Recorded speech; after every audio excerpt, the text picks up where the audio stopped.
So I thought I'd do a video installing Railpro into this NW2. Now right now this NW2 is set up in such a manner where I can plug in a battery car that has a module in it or a Railpro board in it to run this engine. So what we're going to do is get rid of that. I do have a custom extra light in here on the front that we're going to need to wire. Obviously it's got a headlight, it's got an interior light, it's got a backup light, and I did add a light. I think I have ditch lights in the back down here somewhere. There's one right there and there's one right there. Let's see if I can move that. Yeah. So she's a little dirty, she's a little beat, but I love doing switching on the layout. So what we're going to do is we're going to put in MTH remote couplers because they're very easy to wire into a Railpro board. I have this battery that should fit, and I've got this speaker from Phoenix. I get everything from RLD Hobbies. He's got the best prices on everything. So this speaker will go into the fuel tank, and here's the Railpro board and its wiring harness.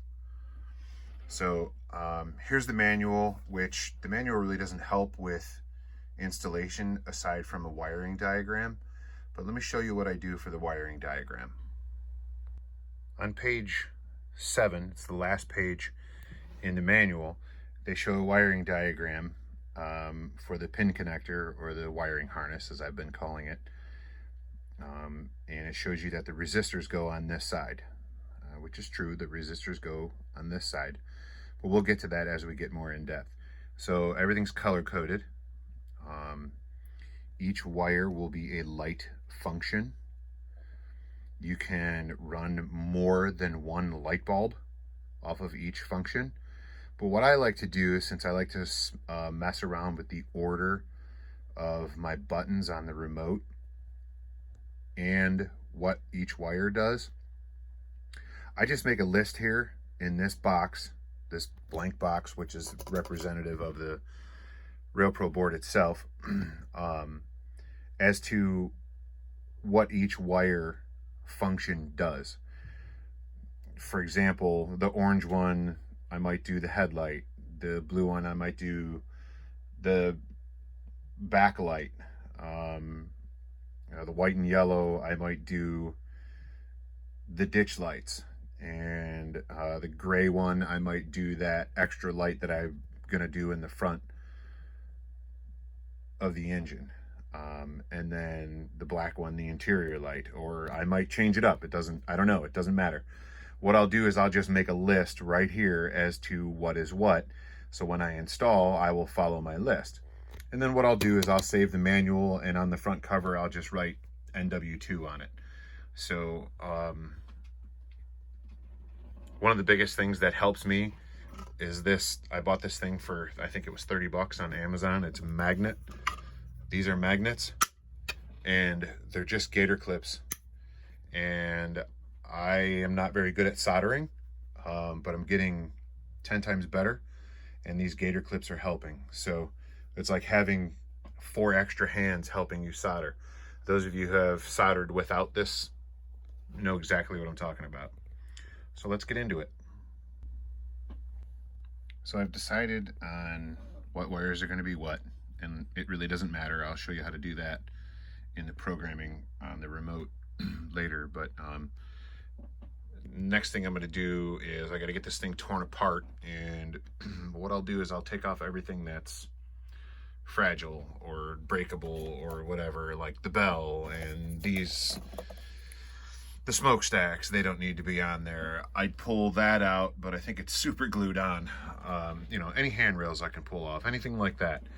And I'll throw it in a bin or a box, and it'll be ready for when it comes time to put it together. So I've had this engine for a very long time, and it was one of my first modifications.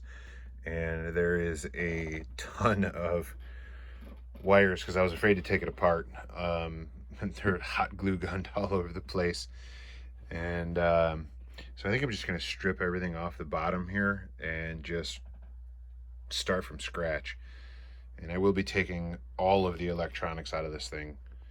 And just so that you know, on USA Trains motors, it's the two outside plugs that run the motor. So the one on the inside, we don't care about. And as you can see, I already have removed the pickup shoes from this thing. So I do not wire my engines for track power options because I don't use track power anymore.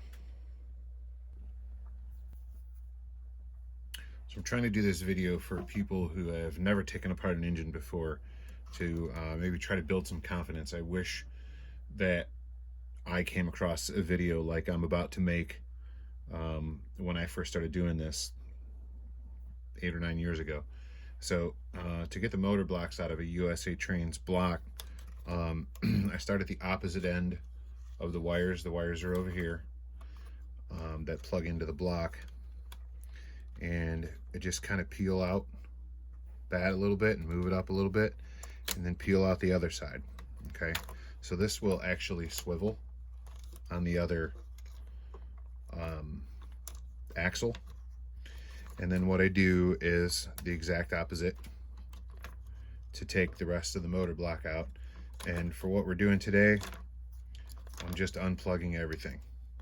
And I'll set this block aside, and I might scratch an F into it like it's the front one. Not that it matters. I just like to put things back where I find them.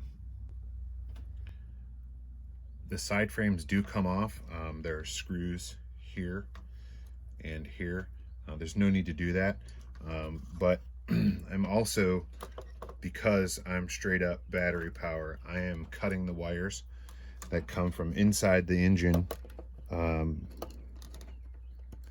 the truck frames because, well, I don't need them.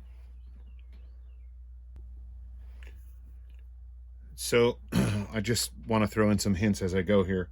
I have giant hands, okay, which is one of the reasons why I switched from HO to G scale. I can handle these things a little bit better. They're not as fragile. But for tricky situations like getting these screws out of the fuel tank, I do have tweezers, okay, which is a good method. Yeah, you can get the screws out for the tweezers, put them in a magnetic tray, or just let them bounce around, whatever. Or you can take your screwdriver and get one of these fancy things from any auto parts store, and you can magnetize your screwdriver by rubbing it in there, and well, it's just gonna make a liar out of me. Yeah, making a liar out of me. Well, at any rate, it'll turn the tip of your screwdriver into a magnet.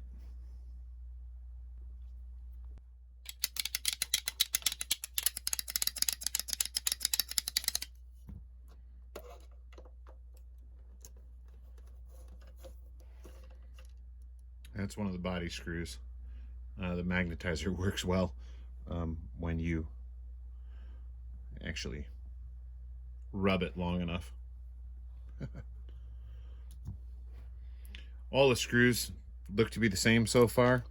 So it looks like there's 2, 4, 6 body screws. I haven't had this thing apart in years. There are a couple of screws here that I don't know what they do. I guess we'll find out shortly. So, yeah.